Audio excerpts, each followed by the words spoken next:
పాకిస్తాన్లో సంచలన ఘటన చోటు చేసుకుంది. బలూచిస్తాన్లోని క్వెట్టా నుంచి పెషావర్ వెళ్తున్న జాఫర్ ఎక్స్ప్రెస్ రైలును బలూచ్ తిరుగుబాటుదారులు హైజాక్ చేశారు. ఈ దాడిలో 100 మందికి పైగా ప్రయాణికులను బందీలుగా చేసుకున్నారు. కాగా ఈ ఘటనకు సంబంధించి మొత్తం దాడి ప్రణాళికను తెలియచేసే వీడియోను బలూచ్ లిబరేషన్ ఆర్మీ విడుదల చేయడంతో మరో సంచలనం రేపుతుంది. ఈ ఘటన మంగళవారం ఉదయం 9 గంటల ప్రాంతంలో జరిగింది.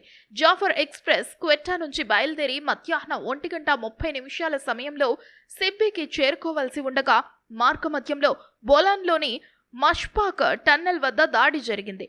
ఈ ప్రాంతం పూర్తిగా కొండలతో చుట్టుముట్టబడి ఉండడంతో రైలు వేగాన్ని తగ్గించాల్సి వచ్చింది. ఈ అవకాశాన్ని ఉపయోగించుకున్న బలూచ్ తిరుగుబాటుదారులు ముందుగా సొరంగం 8 వద్ద భారీ పేలుడు జరిపారు. దీంతో రైలు పట్టాలు తప్పి నిలిచిపోయింది. ఈ దాడిని బలూచ్ లిబరేషన్ ఆర్మీ అత్యంత ప్రణాళికాబద్ధంగా నిర్వహించింది.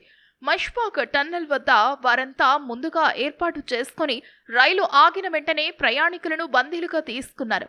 ఈ దాడి కోసం ప్రత్యేకంగా మజిద్ బ్రిగేడ్ ఫతే గ్రూప్లను సిద్ధం చేశారు. వీరు కొండలపై ముందుగా స్థిరపడినట్లు విడుదలైన వీడియోలో స్పష్టంగా కనిపిస్తుంది.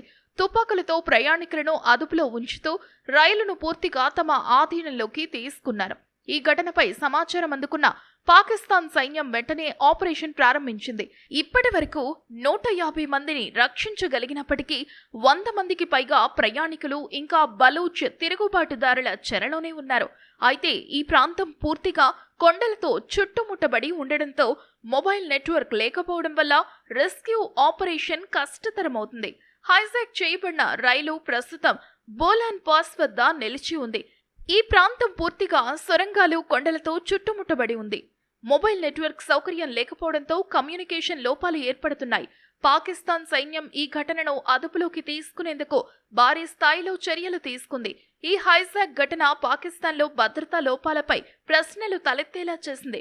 ముఖ్యంగా బలూచ్ తిరుగుబాటుదారుల దాడులు పెరుగుతూ ఉండడంతో ప్రయాణికుల భద్రతపై తీవ్రమైన ఆందోళనలు వ్యక్తమవుతున్నాయి.